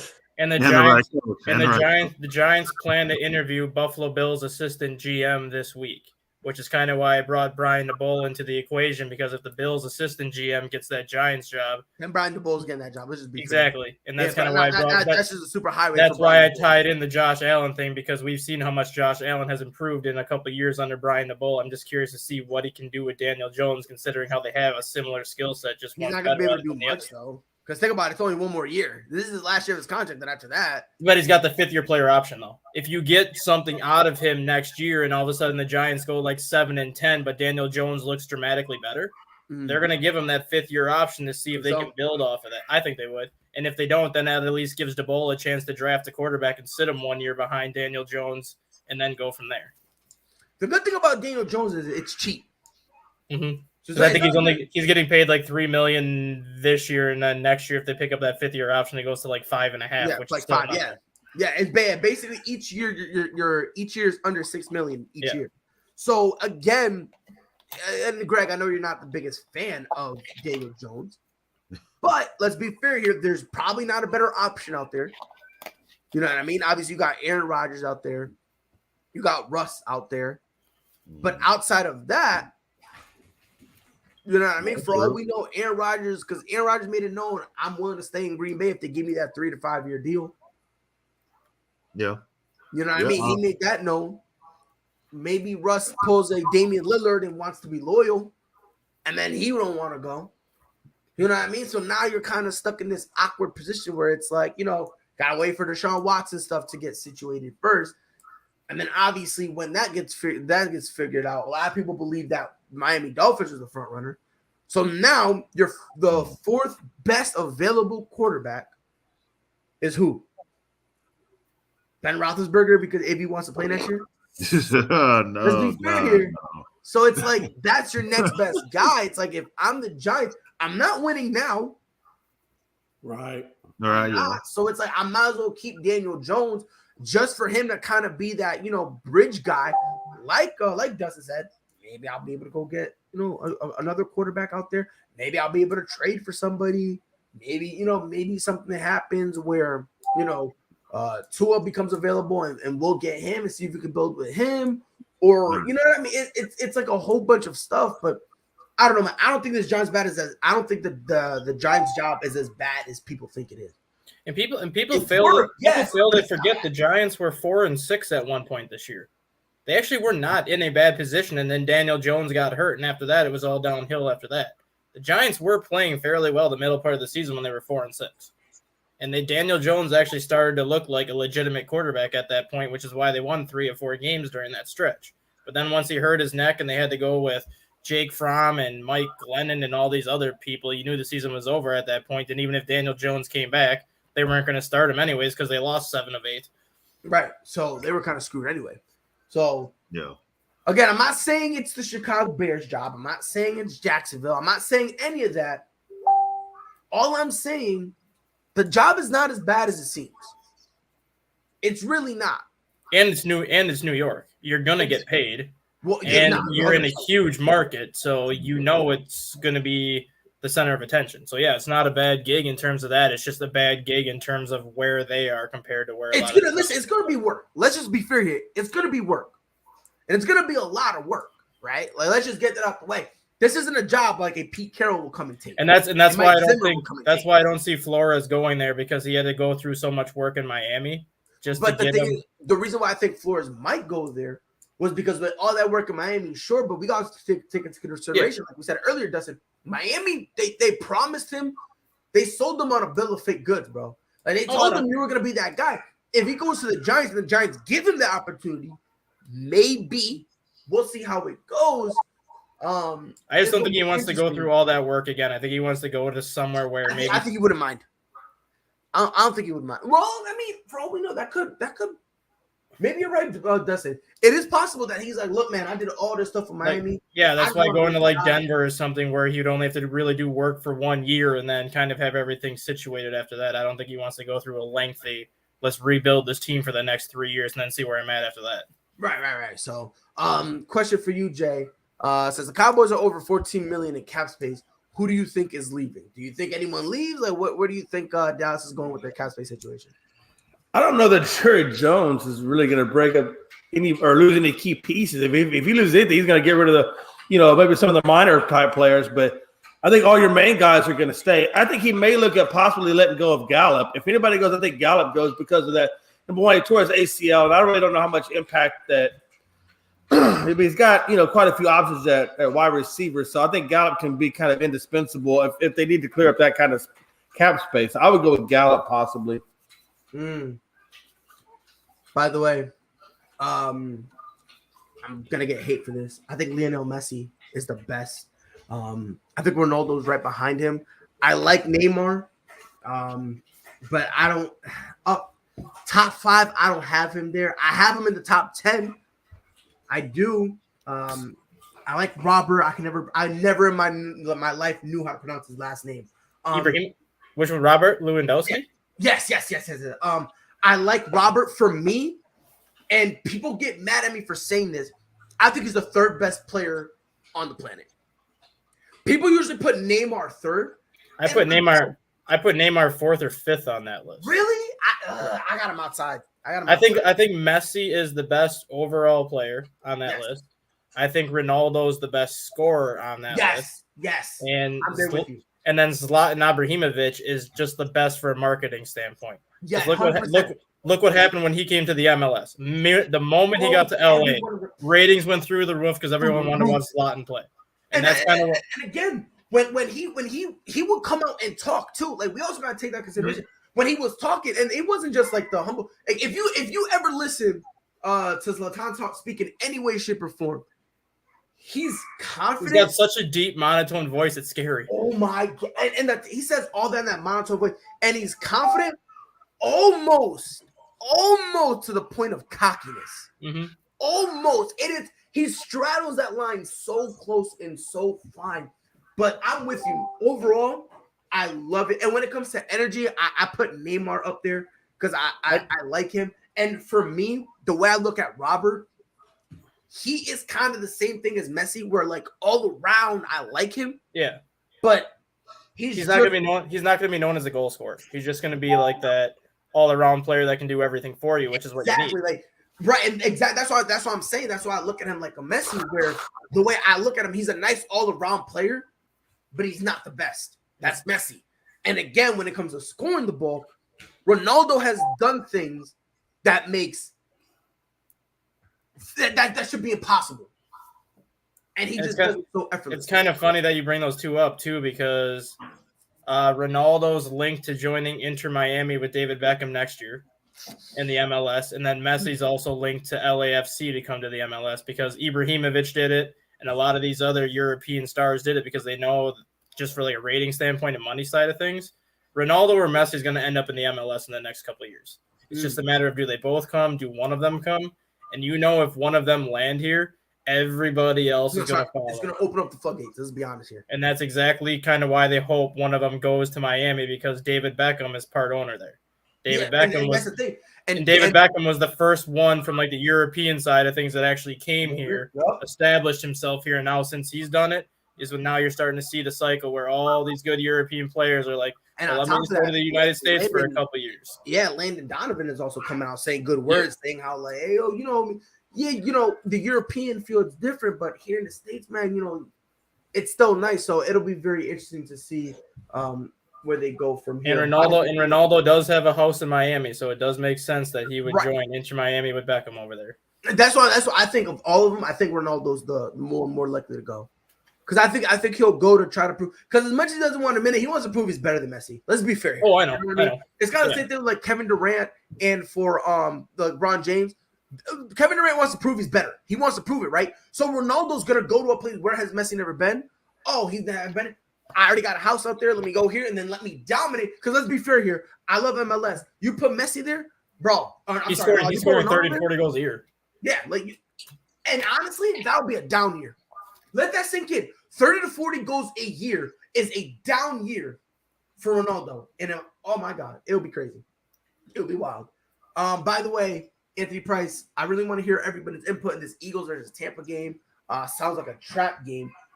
All of that, I assure you, we're going to break down every single game on Friday. So there's going to be, this weekend, there's going to be 6 games. On Friday, there's going to be 3 on Saturday, right? No, 2 Saturday, 4 Sunday. On Friday, we're going to break down every single game on how we believe it and all that stuff. So it's going to be very, very interesting to see where to go. Because honestly, him saying that the Eagles versus Tampa is a trap game, I don't think so. But I think that's the main reason why everyone does think it's a trap game, because no one's giving Philly a chance. That's true. Same thing last year. Why would we give Philly a chance? Did you see how bad the Cowboys destroyed them? I mean, I wouldn't give. Look at last year with Washington, though. Nobody gave Washington a chance against Tampa last year, and Washington took Tampa to the brink last year with Heineke. I agree. And that's exactly why I don't think this game is the same thing. I mean, it could be, because think about it. Because Heineke and Jalen Hurts play the same way. To an extent. And my thing is, we got to take into consideration. The Eagles were supposed to be 4th in their division. Mm-hmm. Now they're in the playoffs. Whatever happens from here, they don't care. Mm-hmm. Yeah, they're just gonna play. They're gonna do my thing. They're gonna do their thing and go from there. Greg, before you dip out, I know you gotta leave. Yes. The MLB, them and the Players Association, they're expected to talk for the first time tomorrow to try to stop this whole lockout thing from happening. Do you believe that the end of the lockout is in sight, or do you think this meeting is going to go the same way like the first time, where everyone kind of went, how's the family? 30 minutes later, we're going to lunch. It's going to be that. They're going to talk about the family, and then they're going to go to lunch. It's going to take a minute for them to agree on something. Hopefully it doesn't, mess up the start of the season, and they can, come up with something, before it's time for the season to start. But put my hope on it. Everybody's kind of, locked in their, stances. So I hope that eventually, as we come up on opening day, that they will get something done.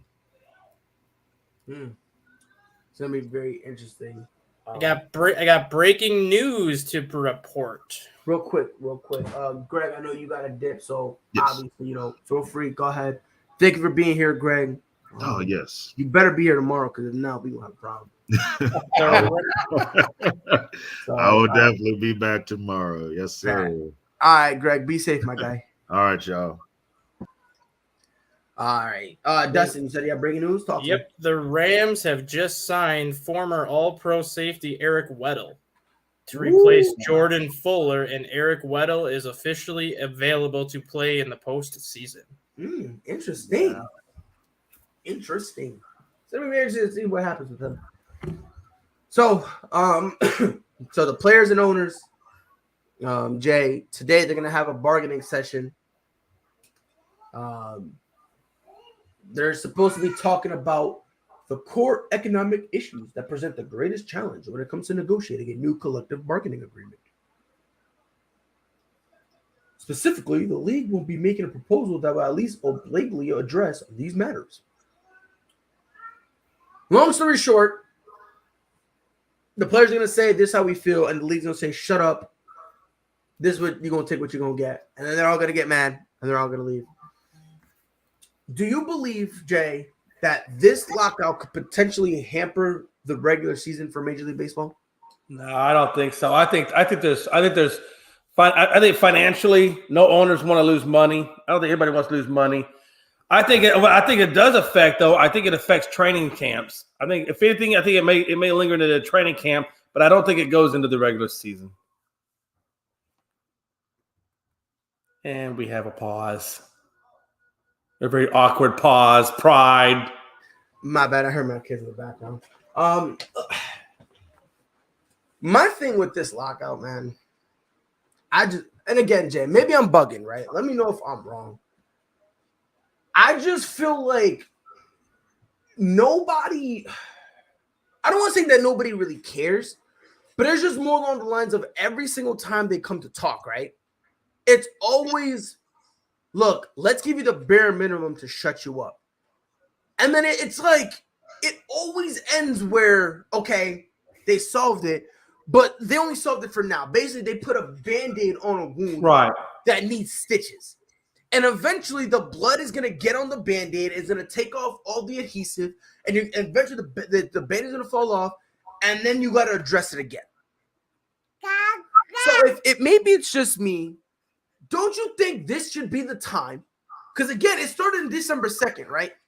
Right. They have time. Maybe I'm looking at it wrong. Don't you agree that maybe they should just say, you know what? What do you want? Let's figure all of this out, and then let's all address it all together so we can figure out a way where we can all just go our separate ways. That would be the right thing to do, right? But you know, in business, it doesn't always work that way. They're not going to let it look. Every CBA they've ever had or lockdown they've ever had in the baseball, it has always threatened the season, but they always get it done. Yes. At the last hour, these ass a-holes get it done. Somebody wants to say, you know what? Hey, look, we can't let this go into the season. We're going, like you said, pride. What you're talking about is going to happen. It's just going to happen at the very end. Yes. That's it. Yeah. And there's going to be a lot of downtime in between. Yeah, it's just crazy, man. That's the way it happened last time, and I don't see that being any different this time. Yeah. So right now, and I think part of that pride, part of it is what kind of financial compensation are they going to give for the minor leagues in terms of paying for their food? There's like lots of little incidental things. They already agreed to a new system where the Major League Baseball is going to start paying for housing and yes. So at least they got that part out of the way. Yeah. And they don't have to worry about finding this is off on the MLB level. Minor League Baseball can still operate as normal right now too. Like they don't have to follow the same rules as the Major League Baseball lockout. Minor leagues can sign people right now. They can do whatever they want to do. Yeah, because they don't have to follow this lockout because they're not the ones in the lockout. Right. So now that Major League Baseball has agreed to like pay for the housing and things like that, Minor League Baseball is pretty much set. They're just going to operate as normal, like everything's happening the way it's supposed to be, and they might be the ones that start the season on time. Yeah, and then one of the main issues that they're going to address tomorrow. The average salary of the average player, right? The salary of the average player has declined However, the values of the actual franchises have been skyrocketing. They kind of want to understand, it's more on the younger players. We want to get them paid more, but sooner. Mm-hmm. And then there's also the whole tanking phenomenon that's happening. And quote, discussions will be taking place on how to address the tanking phenomenon and the status of the luxury tax on payrolls moving forward, i.e. whether the tax threshold should be raised and by how much. The owners are largely pleased with the status quo and will be resistant to any change that shift revenues to the labor side. Long story short, rich people are saying, don't take my money, and other people are saying, but we want it. Dustin, this lockout, Jim McClellan kind of touched on it a little bit, and if I'm not mistaken, I think this is kind of the assumption I was getting from you, Jay, and I agree with you. Another lockout, just another waste of time, because eventually, the owners are going to do something where it's just enough to shut the players up. Do you think, how long, matter of fact, let me play this game with you. Let's say that the owners do the bare minimum. How long do you think that the collective bargaining agreement will stand for? Honestly, I'm not in agreement with Jay on this. At this point, I don't think baseball starts this year. And the reason why I say that is this has been boiling over for 4 or 5 years now. Everyone knew that this was coming if something couldn't get worked out prior to CBA expiring. And instead of making any sort of progress over the past 5 years to where they could even extend the collective bargaining agreement out an extra year just to keep the talks going, every year it seems that the two sides are further and further apart. And that right there is the issue, where you had 5 years to get semi on the same page. And yet over the last 5 years, you've gotten farther and farther apart to the point now whenever you guys do talk about anything, it's a pointless meeting because the owners and the commissioner have all these points that they want to make. The players union has these points that they want to make, and there's no middle ground. Nobody agrees with anybody. Unlike the previous lockouts that baseball has had in the past, this is the one lockout where I feel the players have the most leverage and the players have the ball in their court. Like you said, average player's salary is going down, but yet these players are smart enough to know that these franchises are making more money now than they have ever before. And the reason why these franchises are making the kind of money they're making now is because of the players and the product that's on the field. You look at the whole arbitration process for minor league baseball, like when you're signed as a rookie getting drafted, you have like a 4-year entry-level contract, which is what you standard get. But then you have an additional 3 years after that of arbitration where the team can basically financially cripple you to where they want to hold you for 7 years. So if you get drafted in high school or out of college at 22 years old, you cannot cash in until I shouldn't say that you can cash in, but some teams can hold you till 29 years old until you can cash in on that big free agent contract. And at 29 years about it is that once you're 29, they will look at you funny. And if you're 29 years old, you're not going to get a 7 or an 8 year deal from a lot of teams because you're going on 30. That's why all these players want to get rid of the whole arbitration process. And instead of having those 3 years of arbitration, they want to go 1 year of arbitration. That way the team only has control over you for 5 years. So even if you're drafted at 22, 23, well, now you're 27 and 28, and you can cash in on hopefully that 7-8 year deal that you might not go approaching 30. Say like Chris Bryant, they use as a prime example all the time. Back in 2015, the guy had 11 home runs in 20 spring training games. Everybody knew he was ready to come to the major leagues. Everybody knew that sending him down to the minors wasn't going to do anything for him. The Cubs sent him down to the minor leagues for 9 days just so they could get that extra year of arbitration on him and prevent him from hitting free agency a year sooner. Because of that, Chris Bryant's relationship with the Cubs over the last 4 years was very testy because he kind of held that against him, knowing that the only reason why you did this was to prevent me from getting paid a year sooner.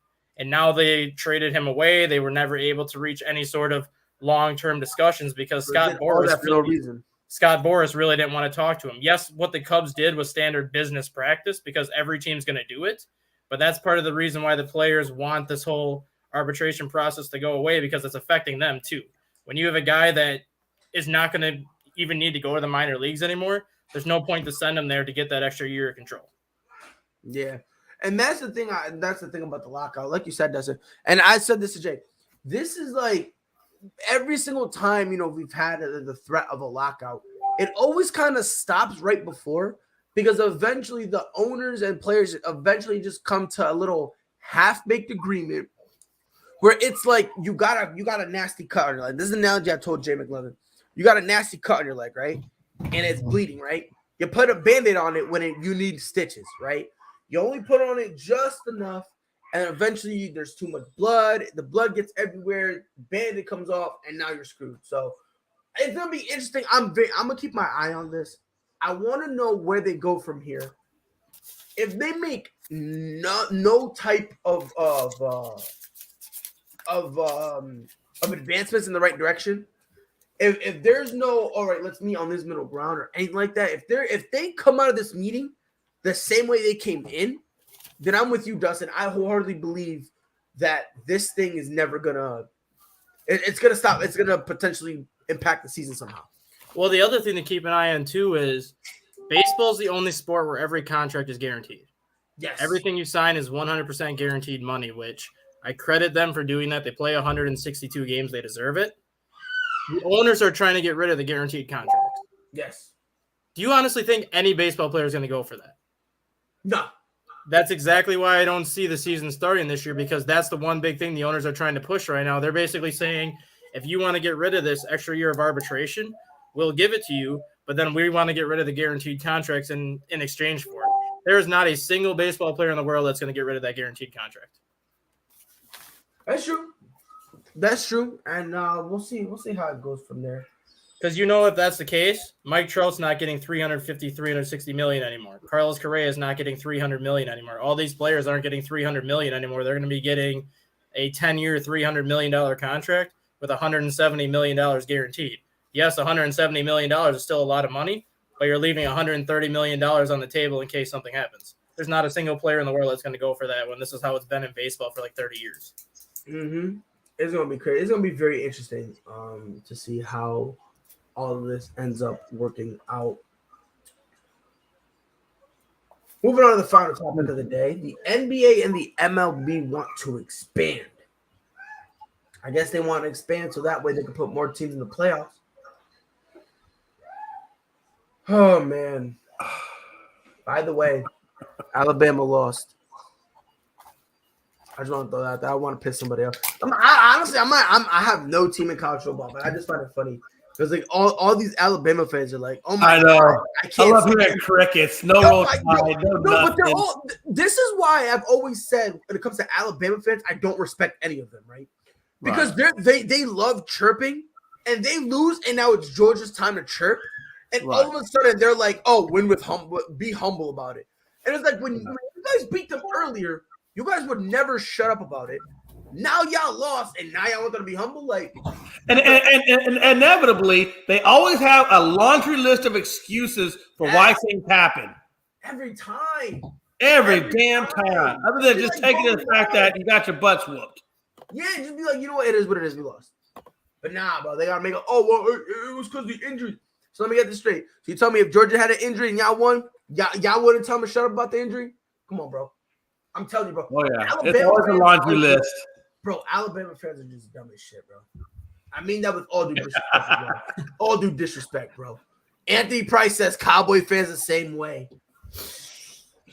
Hey, what's up with the head of the Cowboys fans? Listen, I have never made excuses. If we lose, we lose. It is what it is. I'm used to losing right now. I mean, it's been 20 some odd years since I've been in the Super Bowl. I mean, come on. But I'll say this: we are always competitive. We might not be in the Super Bowl, but we are always competitive. Except for last year. That's probably the only year that I will say that we did not have a competitive team. But we always put a competitive product on the field regardless. Oh man. But I can't believe you're talking about Cowboys fans the way you are. So the last topic of the day, the NBA and the MLB, they kind of want to expand, right? They want more teams. Personally, it'll be kind of neat, but teach their own. Jay, first of all, the idea of the NBA and the MLB expanding and trying to have more teams. Do you like that idea or no? I don't like it. I like it just the way what markets would we be expanding into? Well, here, so have they said any markets at all? I'm gonna tell you right now. Well, they don't say what markets. They just say they want to expand. Baseball actually has announced what markets they want. So what markets then? Montreal, which obviously makes sense because the Expos were there for so long, and then they moved into Washington, so they kind of want to get that team back up there. And then it's between Nashville, Portland, and Charlotte for the other one. I might understand maybe Nashville and maybe Portland. I don't know about Charlotte. No way. I don't know. I personally just like it the way it is. I don't think we need to expand, but 32 seems to be the magic number since the NFL did it. NHL just went to 32 by adding Vegas and Seattle. Where's Major League Baseball at right now? Where are we? 30. So 2 more teams. So maybe we go Nashville. I'll probably look at Nashville, Portland. And then Major League Soccer went from 20 to 26 teams in the last 4 years. They're going to be at 29 teams by next year, and then Major League Soccer wants to get to 32 by 2026. So 32 seems to be the magic number for everybody. And then you look at the NBA. Well, Seattle's going to get another team if they want to expand. I think Seattle should, and I would love to see them bring back the Sonics. Honestly, and then the other market that makes sense for the NBA is Kansas City because they have the Sprint Center. Yeah. I could do that. I would love to see Seattle get a team back. Yeah, I was about to say, in Seattle, the only way it'll ever be accepted is if you go back to the Supersonics. Yep. And I think now that they have the hockey team up there and now that they redid that arena, I think it's a done deal. If NBA says, hey, we want to expand to 32, Seattle's going to put their application in. They're going to be accepted within 5 minutes. Yeah, 100%. It's just a matter of who gets the other one. At this point, if the NBA were to say it, I think everyone else is just fighting for that second spot. Mm-hmm. And honestly, it'll have to be in the Eastern Conference. Which is why I think Kansas City would be another option because then you could technically move Oklahoma City from the west to the east and put Kansas City in the west. But then if you do that, then you're you'd have to do 4 divisions. You'd have to do 4 divisions of 8. No. I'm just saying you would still be one off. No. Yeah. If Seattle went to the west as team number 31, I mean, you're saying you're relocating. No, if Kansas City came in as team number 32, you just take Oklahoma City from the Western Conference, move them to the east, and then you just stick Kansas City and Seattle in the west. That gives you your 32. No, because you're moving a team. You're moving OKC. No, Oklahoma City is just moving conferences. Oklahoma City stays as a team. Kansas City would come in as team number 32. So OKC comes to the Eastern Conference, and then Kansas City would go to the Western Conference and bump Oklahoma City to the east because Oklahoma City is more east than Kansas City is. Okay. Because Kansas City has a Sprint Center, which is always used for March Madness and used for all these other big college basketball. Kansas City is a big market because you're pulling off of Kansas and Missouri. Yes, and that'd be a prime spot. Missouri doesn't have an NBA team. I know St. Louis tried to get one a couple of years ago, but never got it done. That's why I think Kansas City makes sense in that side of things for the market. Oh, absolutely, it does. Yeah, and it would. And on top of that, you're also getting because the other. I think Louisville and Tampa Bay are also options mainly because of COVID, because that's where Toronto went. You said Louisville, yeah, and then you got the Dallas Mavericks, Houston Rockets, and San Antonio Spurs. For those people that are kind of like on the border, that could be your division right there: Oklahoma, Dallas, San Antonio, and Houston. That could be your 4-team division right there.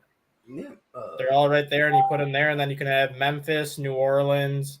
So here's the question: and another one. If you add more teams, you expand the playoffs too, or no? No, I wouldn't. No, you just keep it the way it is now. The 1-8, 2-7, 3-6. Hockey does that. NBA does that, and if NFL would most likely add that 8th team to go with the same format. Baseball, I think, would be the only league that would alter it instead of having just the 4 teams in each side.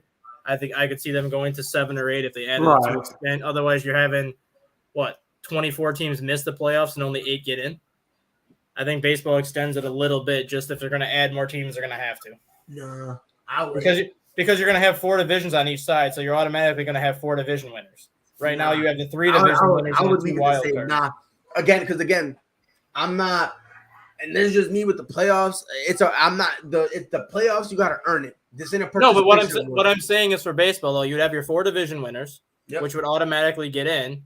And if baseball still wanted to go with that 2 wild card format, they're guaranteed to have 6 playoff teams. So they're going to have to expand regardless because they're going to have more divisions.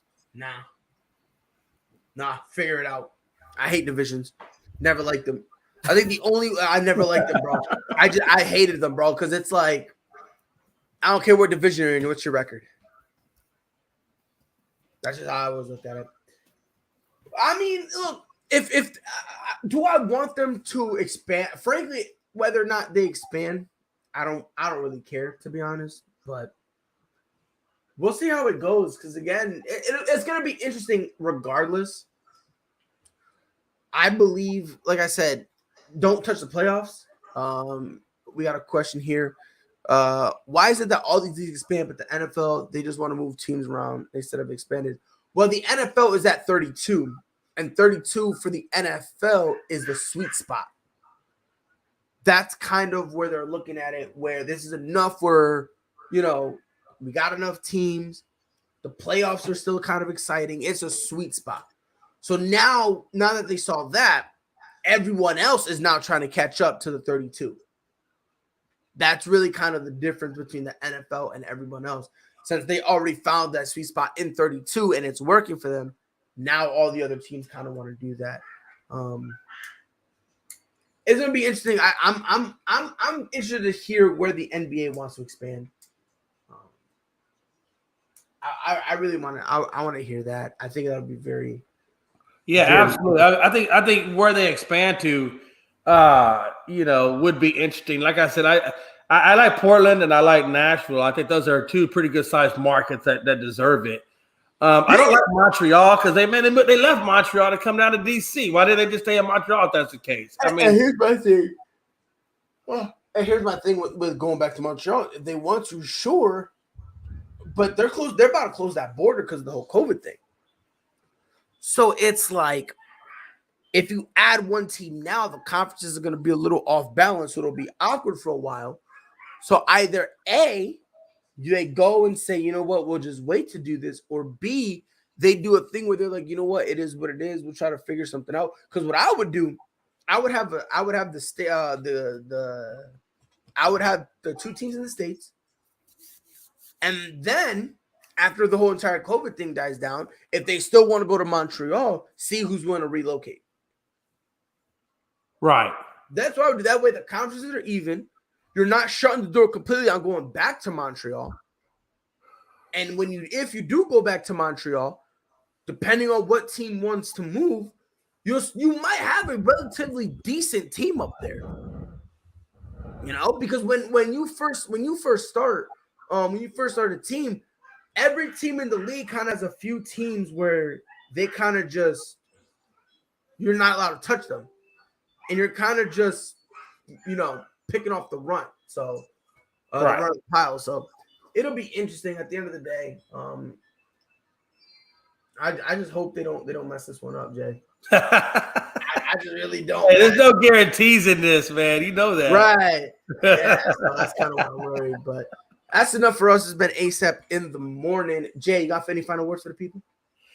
Hey, no final word really, other than hey, stop picking on the Dallas Cowboys so much. And Unscripted goes on tomorrow at 7 p.m. Eastern Standard Time. Please come by, leave us some comments, even if it's to call me an a-hole or say I don't know what I'm talking about. I appreciate that too. Jay says he wants all the smoke. All the smoke. All of it. Can I say one thing real quick? Yeah. Everyone told me the Wizards were a problem. They went from 10-3 to 19-20. Done told y'all, but no one wants to listen. What a time to be alive. Jay, thank you for being on. T, Greg, Dustin, and Ron, thank you guys for being here. As always, it is your boy Pride. We'll be back here 10 Central. 10 Eastern, 9 Central. I always suck when it comes to the whole dates. With the you are terrible at math and all that stuff in between. Yeah, man. I don't know math. Like, what is math? But we'll be back to talk more sports. Until then, you guys know what to do. Be safe. Whole sports all plays. Whole sports all plays. Whole sports all plays. 365 5, we making a plays. You talking the game, get you to the days. We're high in the court, the dime in the lane. Variety topics, living the same. All presentation, sports information. Hitting the airways, taking the nation. Sport all plays, like working your faces. Grace at the field, so tie the laces. All sports, all plays.